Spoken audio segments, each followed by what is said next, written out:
नमस्ते दोस्तों। हम आपके अपने YouTube चैनल लीगल बार में आपका हार्दिक स्वागत करते हैं। दोस्तों, आप जब वकालत के कॉलेजेस में एडमिशन लेते हैं तो आपके मन में और आपके माता-पिता पेरेंट्स के मन में एक सवाल आता है कि वकालत लॉ कॉलेज पूरा होने के बाद आप क्या करोगे? आप क्या-क्या कर सकते हो?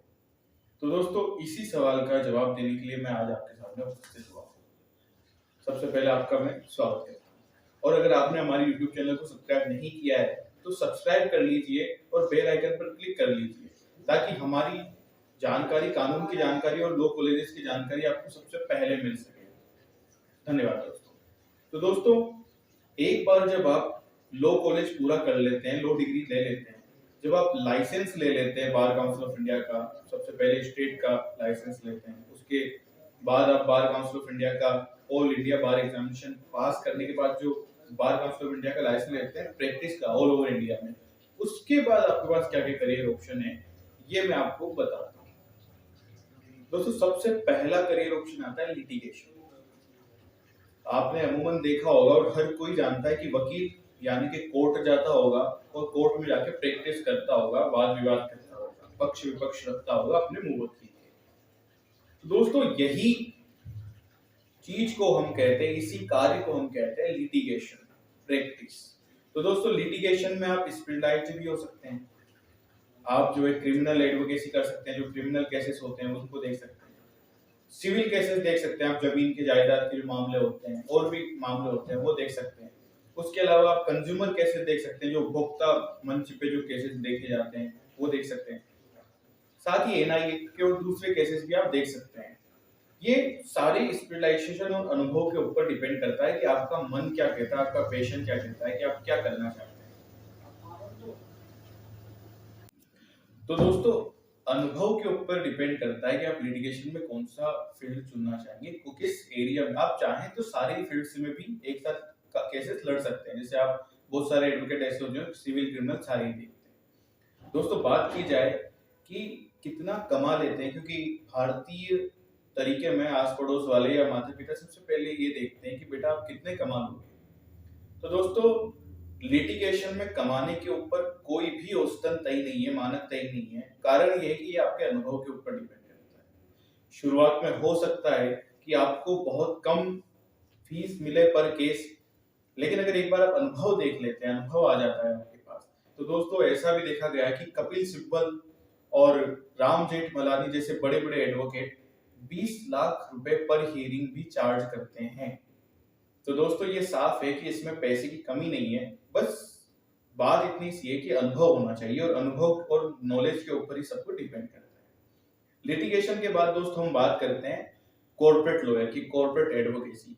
आजकल जिस हिसाब से इंडिया में स्टार्टअप्स आ रहे हैं, बिजनेस क्लास बढ़ रही है, मेक इन इंडिया की जो प्रोग्रेस हो रही है, आत्मनिर्भर भारत की, उसमें हमारे यहाँ पे बिजनेस डेवलप हो रहे हैं। और जो बिजनेस डेवलप हो रहे हैं तो कोई ना कोई ऐसा व्यक्ति तो होगा जो इनके लीगल अफेयर्स देखता हो, इनको कानूनी सलाह देता हो। तो दोस्तों, यही काम होता है कॉर्पोरेट एडवोकेट का, कॉर्पोरेट लॉयर जिसको हम कहते हैं। दोस्तों, कॉर्पोरेट एडवोकेट लीगल एडवाइस करता है बिजनेसेस को, लीगल अफेयर्स देखता है, नेगोशिएशन करता है, कॉन्ट्रैक्ट्स एग्रीमेंट्स जो होते हैं B2B और भी B2C, इन सबको कॉन्ट्रैक्ट जो होता है, नेगोशिएशन जो है कॉर्पोरेट एडवोकेट ही करता है। इसके अलावा भी उनके जो केसेस जो कोर्ट में जाते हैं वो भी वो देखता है। तो दोस्तों, ये कॉर्पोरेट एडवोकेट की बात हो गई।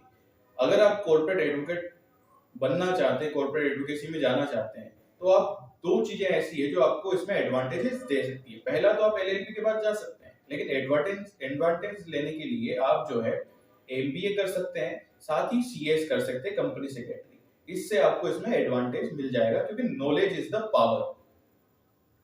दोस्तों, बात की जाए ये कितना कमा लेते हैं, वही बात। तो दोस्तों, ये 6 से 10 लाख रुपए औसतन है, ये इससे ज्यादा भी हो सकता है, लेकिन 6 से 10 लाख रुपए ये कमा लेते हैं पर एनम।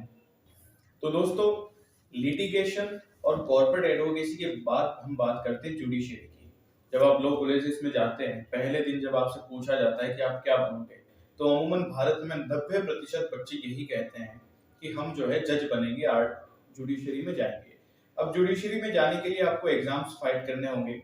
हर स्टेट का अपना अलग एग्जाम है, जैसे कि राजस्थान में RJS होता है, राजस्थान जुडिशियल सर्विसेज, गुजरात में जीजीएस होता है, यूपी का अलग है, उत्तराखंड का अलग है, दिल्ली का अलग है, और हर स्टेट का अपना, एमपी का भी अलग है, हर स्टेट का अलग है, और हर स्टेट का अलग अलग समय पे जो है इनके फॉर्म निकलते हैं एग्जाम के लिए।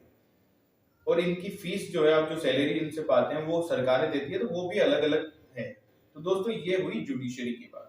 इसके बाद पब्लिक प्रोसिक्यूटर दोस्तों, सरकारी वकील दोस्तों, जो सरकार की तरफ से जो पक्ष रखते हैं, या फिर वो जो जिनके पास एडवोकेट नहीं होते हैं, तो उनको जो है गवर्नमेंट एडवोकेट प्रोवाइड करती है, कोर्ट जो है एडवोकेट प्रोवाइड करती है।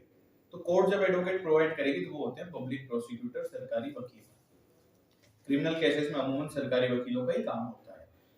तो सर पब्लिक प्रोसिक्यूटर का भी आपको एग्जाम फाइट करना होता है, और हर स्टेट का अलग अलग इसमें भी सैलरी का जो है बेसिस तय है, और एग्जाम का बेसिस तय है। तो ये बात हो गई पब्लिक प्रोसिक्यूटर की, आप एग्जाम देकर पब्लिक प्रोसिक्यूटर बन सकते हैं। इसके बाद हम बात करते हैं एकेडमिक्स, प्रोफेसर, टीचर जिसको हम कहते हैं। सबसे पहले दोस्तों आपको किसी भी कॉलेज में लेक्चरर बनने के लिए लोगों का तीन चीजों की जरूरत होगी, 2 और 3 चीजों की। पहला 2 चीजें कौन सी है, एलएलएम और पीएचडी, जो कि एलएलबी के बाद होती है। और उसके साथ एक चीज की और जरूरत होगी, वो है यूजीसी नेट की क्वालिफिकेशन और उसका सर्टिफिकेट, जिसके बाद ही जो है आप किसी भी कॉलेज में आकर पढ़ा सकते हैं। और हर कॉलेज में जब आप जाएंगे तो आप इसको नेगोशिएबल होती है आपकी सैलरी, वो आप नेगोशिएशन कर सकते हैं। दोस्तों जुडिशरी, कॉर्पोरेट एडवोकेसी, लिटिगेशन और टीचर, प्रोफेसर की जॉब के बाद हमारे पास अगले क्या क्या कदम है, कौन कौन से करियर हैं जो लॉ में है, हम उसके बारे में आगे बात करते हैं। दोस्तों अगला आप जो है किसी भी लॉ फर्म में या फिर एमएनसी जो होती है, मल्टीनेशनल कंपनीज ज्वाइन कर सकते हैं, उनमें भी काफी स्कोप है। उसके अलावा आप जो है सिविल सर्विसेज ज्वाइन कर सकते हैं, यूपीएससी। कारण ये है कि लॉ का 40% भाग जो है सिविल सर्विसेज के एग्जाम्स, यूपीएससी के एग्जाम्स में पढ़ाया जाता है, तो उस वजह में आपको वहां भी एडवांटेजेस मिल सकते हैं, तो आप सिविल सर्विसेज भी ज्वाइन कर सकते हैं। उसके अलावा अब जो है दोस्तों एक नया प्रोफेशन उभर कर आ रहा है, लीगल एडिटर और लीगल रिसर्चर का। किसी भी न्यूज़पेपर एजेंसी या फिर जो जर्नल निकलते हैं, एआईआर जिसको हम सबसे ज्यादा जानते हैं, ऑल इंडिया रिपोर्ट का, उनमें कोई एक नहीं बहुत सारे होते हैं, लेकिन एक तो ऐसा बंदा होता है जो लीगल एडिटर हो, लीगल रिसर्चर हो, जो एडिट करता हो लीगल राइटिंग्स को, लीगल पेपर्स को, और रिसर्च करता हो उनके बारे में। तो आप वहां भी अपना जोखिम जो है, जो जोहर है, वो आजमा सकते हैं। आप वहां पर जो भी उनकी रिक्वायरमेंट्स हो उनको फुलफिल करके आप लीगल रिसर्चर और लीगल एडिटर का काम ले सकते हैं। दोस्तों इनके अलावा आप रेगुलेटर बॉडीज में जा सकते हैं, एनआई है, और भी कई सारी बॉडीज हैं गवर्नमेंट की, उन बॉडीज में जाकर भी आप जो है काम कर सकते हैं, करियर, उन सब की सैलरी आपको अलग अलग तरीके से मिलती है।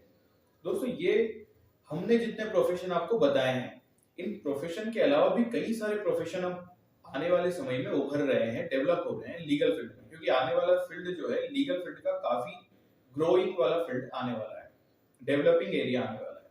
दोस्तों सारी कानूनी जानकारी और फील्ड के, लीगल फील्ड के बारे में जानकारी, करियर के बारे में जानकारी, इसके साथ ही किसी कानून की जानकारी और लॉ के सब्जेक्ट्स की जानकारी हम आपको हमारी यूट्यूब चैनल के माध्यम से देते रहेंगे।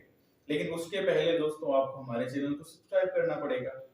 आप सब्सक्राइब करेंगे, बेल आइकन पर क्लिक करेंगे, तभी हमारी जानकारी आपको पहले पहुंच सकेगी। और साथ ही आप हमें बताइए, इस वीडियो को लाइक करके, शेयर करके हमें बताइए कमेंट के माध्यम से कि आपको कौन सा पार्ट अच्छा लगा, या कौन सी जानकारी और कौन से फील्ड में आप हैं, और साथ ही आपको कौन सी जानकारी प्राप्त करनी है। हम आपको आपके कमेंट का महत्व रखते हुए वो जानकारी प्रोवाइड कराएंगे। हमारे चैनल को सब्सक्राइब कर लीजिएगा और बेल आइकन पर क्लिक कर लीजिएगा। धन्यवाद।